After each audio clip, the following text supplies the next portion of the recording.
each other during the course of that.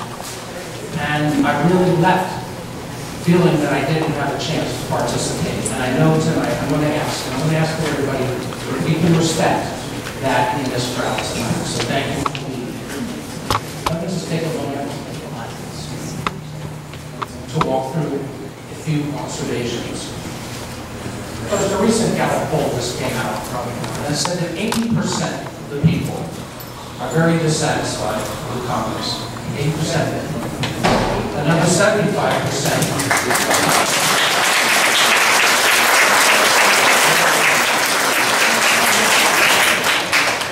I don't know if that's something that's valuable. I really don't. I mean, I am as frustrated as the other 80%. I really am. I want to be in a place where we can get things done. And I want to be able to work collectively in an effort to be able to get to resolutions. 75% of the people think the country's going in the wrong direction. We're all in this together. We're Americans. We have great challenges. We have an interest in trying to promote the best interests of America.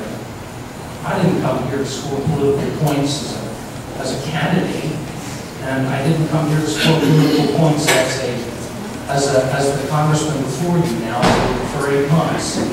Really, it's all about trying to find resolutions to the issues that we're facing so we can hand over this America to the next generation with the same sense of confidence and possibility and opportunity for the future that we've inherited from that generation before us. And I know right now, this is not an easy time. And the first and most important reason it's not an easy time right now is because we have so many Americans out of work. If you look up here, you see the statistics. 7.9%, I think, is Pennsylvania. But the fact of the matter is, throughout the rest of the nation, we can look at unemployment that's close to above 9% for the last 23 months. It's a stunning number. And while we've had some improvements, if you look right here at the very end, you start to see that uptick again. And we're looking at a time where we might be looking at the potential, where this replicated itself once before, for a double-dip recession. So these are challenging times, especially for those who are out of work. I imagine there's not a person in this room that doesn't know somebody well who's out of work, or maybe out of work yourself if you're looking for your job. So one of the things that's most important is to try to work on getting America back to work. I think that there are challenges to job creation and economic growth. My own sense of things is that a lot of this, when I talk to people who are job creators, is the whole sense of economic uncertainty. Well, economic uncertainty that you feel because of your insecurity, and economic uncertainty because people who are job creators cannot predict what's going to happen next, particularly what's going to happen next out of Washington. It is difficult to plan, to have a sense for where you would make an investment with your dollars and put other people back to work when you don't know what the rules of the game are, or when the rules of that game may change after you, in good faith and reliance, have made a decision. That's one of the things we need to be doing, is to create some sense of predictability and confidence. The second factor is this record debt that we're dealing with. A bankrupt business cannot create jobs. And a bankrupt country will not be able to create jobs either. And unfortunately, we are looking right now at a country that's dealing with a current deficit of $1.4 trillion and a current debt that's in excess of $14 trillion.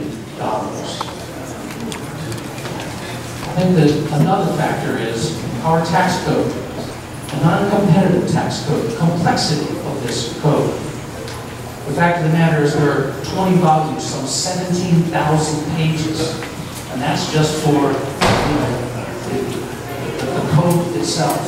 There's been since 1986 some 15,000 changes that have been made. We've got to work on simplification, and also that applies as well. I do think that when we talk about taxes, the issue as well of the taxes to our businesses, the taxes to our corporations. We are in a non-competitive situation. We're in a non-competitive situation around the world. And what I would like to see is the ability for us to take on those tax breaks for the big corporations, to close the loopholes, to look after taking down some of the subsidies, but in return, create the kind of safe and predictable tax structure that will allow people to have the confidence to investigate and create job opportunity, lasting red tape, the issue of over-bureaucratic nature of what's going on in terms of agencies and others, the involvement that's coming out of Washington. I sat down, and one of the things that I traditionally like to do is just get groups of people together, different business creators, and I sat down just to Springfield Country Club 2 weeks ago. Is there something funny about that? What's funny about that? Yeah, I'm not a country club person either, but the Springfield Country Club is a public facility right up the street. And I sat down in a restaurant that is a public restaurant with a group of people who are job creators. So the fact that I don't call it that. We're not eating in the restaurant, we're eating here. One of the things, when I spoke to the numbers of people who were there for the job creators, they were talking about the frustration that they have with the number of issues that they've got to face. One person had 3 people just trying to keep compliance with all the forms that they had to fill out to do government contracts.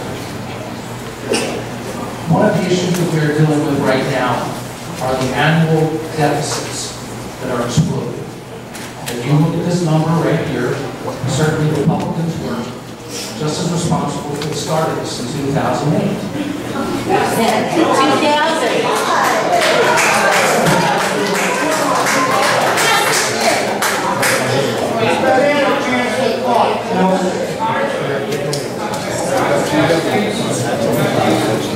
As a member of this audience, I suggest that anyone who has something to say politely ask to be recognized.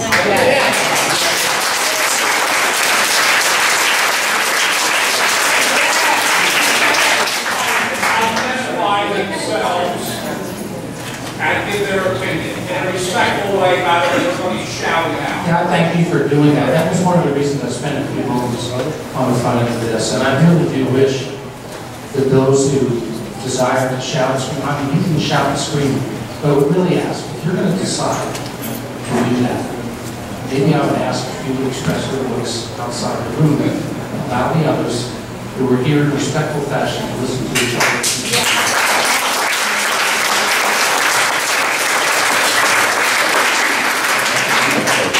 I just want to look and show you, see where we are with respect to the unsustainability of the debt that we have. And let me go to the next slide to show you that not only are we looking at trillions of dollars of debt, the current path is going to demonstrate how unsustainable it is and how the compounding of that is going to grow. Let me show the next slide. We see who owns that debt. This is the one that we are leaving to our children. In 1970, that debt was about $283 billion. About 5% of it was owned by foreign countries. In 1990, that debt grew to $2.4 trillion. And as you can see, about 19% has been held by foreign countries.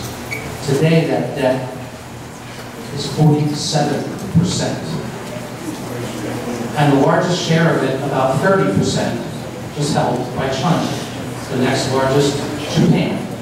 In fact, 42 cents for every dollar that we are spending right now is being borrowed. And in fact, July 27th was the day. Every dollar spent from July 27th on until the end of the year is going to be a dollar that we are borrowing from our children that is being loaned to us by the Chinese.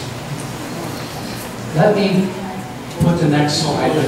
What are the millions and the trillions? How does it take us? Suppose we're talking to try to put it in perspective of a family in our district.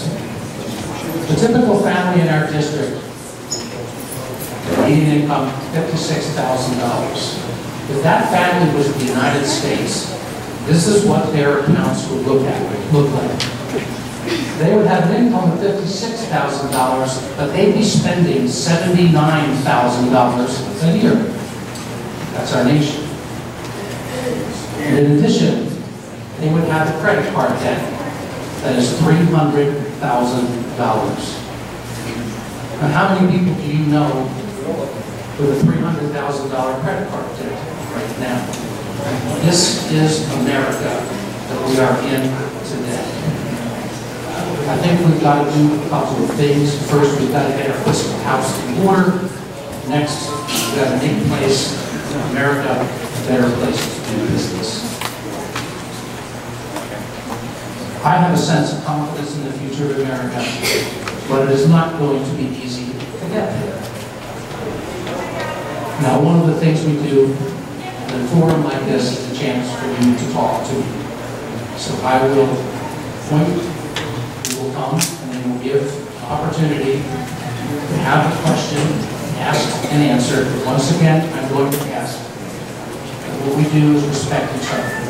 And when a person has the opportunity to ask a question, then you give them the chance, and after you've asked your question, I appreciate there's many more who want to ask questions as well. And perhaps that you will allow somebody else to have the floor as well. Yes, ma'am, back here, since you're closest to the Yes, ma'am. Yes, I'm Therese Mallory, Lansdowne, Pennsylvania. I'm with the LaRouche Political Action Committee. First of all, on a very positive note, I want to congratulate you, Congressman, for having the guts to be here, because a lot of people throughout eastern Pennsylvania wanted to have town meetings, and their congressmen were too fearful. They were in hiding. They weren't having these town meetings, so I think it's great. So your question now is not going to be an easy one. On the issue of the deficit spending, there's one thing you and other congressmen aren't talking about. It's the big white elephant in the middle of the room, which is above the $14 trillion that's on the budget of debt, which is an additional $16 trillion owned up to by the Federal Reserve report, which they had to, by law, print December of last year, 2010, as to when the bailout, since the bailout started under Bush 2008, continued with a vengeance under Obama. They admitted by December of 2010 to have printed $16 trillion to bail out not only certain dubious outfits on Wall Street like Goldman Sachs, JP Morgan Chase, AIG, and so on, but international banksters, the Royal Bank of Scotland, Banco Santander, First Union of Switzerland, and on and on. And we know that they have printed more since that time. The question is, there is a bill in Congress, which you know about, I'm sure, H.R. 1489, the Prudent Banking Act of 2011, Marcy Kaptur, Democrat from Ohio, Walter Jones, Republican from North Carolina, have introduced it. It has 35 bipartisan co-signers. It will end the bailout, make it illegal, by restoring Glass-Steagall, which was America's banking law for 66 years, which separated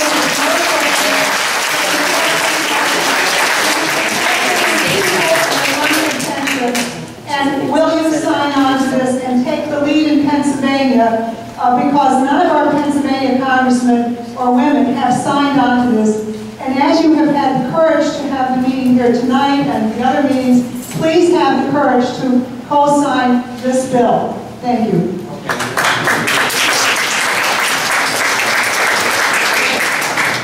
Is that, do you want me to respond or just think? Okay. Well, the question relates to this bill 1489, the Glass-Steagall Act, which was originally designed to create a separation so that banks would not be able to get into get into the business of insurance, get into the business that created the huge institutions that then became the subject of the bailout.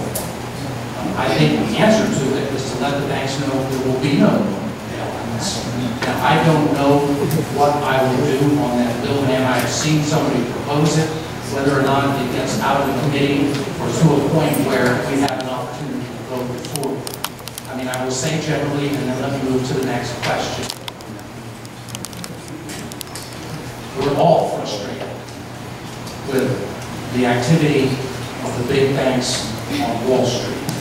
We're also in a global economy, and one of the things that we've got to be able to do is to assure, which I don't think we did do, that we haven't created institutions that are too big to fail, and that those banks be held accountable for the decisions that they make and the implications of the decisions that they make, and it not be the American taxpayer that bails them out when they don't.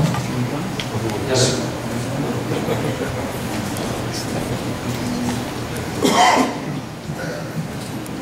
Thank you very much for coming. I'm one of those frustrated people. I was laid off in January. I'm 51 years old. I have never been laid off more than 4 weeks in my life. When the Republican part of your freshman class ran, it was jobs, jobs, jobs all the way. It's been 8 months. There hasn't been a single jobs bill promoted from the House.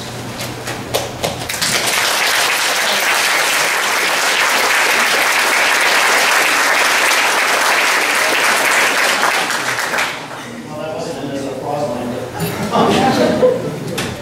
there's been abortion legislation, there's been gay rights legislation, but no jobs. I'm going crazy trying to find a job. When I see people bickering over raising the debt limit, I want to throw my shoe at the TV. When are you going to be able to go back and face Speaker Boehner, Mr. Cantor in particular, who today said he wouldn't give Irene help unless they cut spending somewhere else?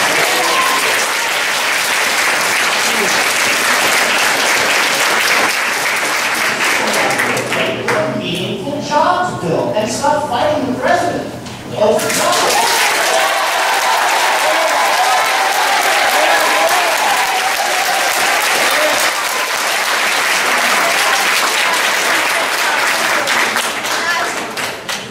There has been work on jobs, and we've got to work together to put people back to work in the United States. And I think that there are a few things that we can do. The first issue we've got to do is deal again with the huge amount of debt that we have.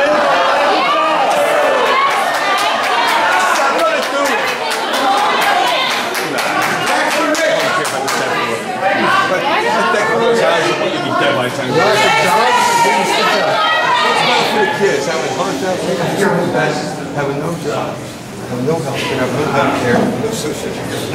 I agree with you. We all need to take our belt.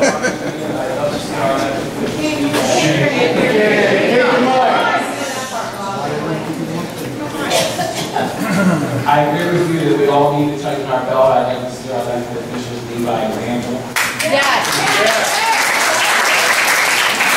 The pension system that we have in place for you right now is unfair to taxpayers.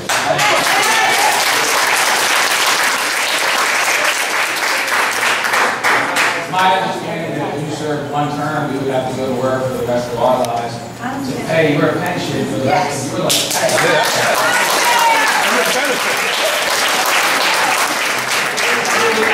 A member of the House here in Pennsylvania co-sponsored legislation that ends the pension system for politicians. You can retire on a 401k just like the rest of us do, and I'd like to know your thoughts on that. Yeah, I would too. 401k like the rest of you? Yeah. The 401k is my money, the pension system is to use my money as well. And I want you to retire on your money. What do you think? I have a system. It's the same as every other government employee. I have nothing at the end of it. Guaranteed. For 5 years in the retirement system that every other federal employee is. What I get is That's not fair a for them. percentage of what I put into my, effectively, my 401k. I make contributions every month that are matched to a certain extent up to a point. As every other government employee does, I have the option of investing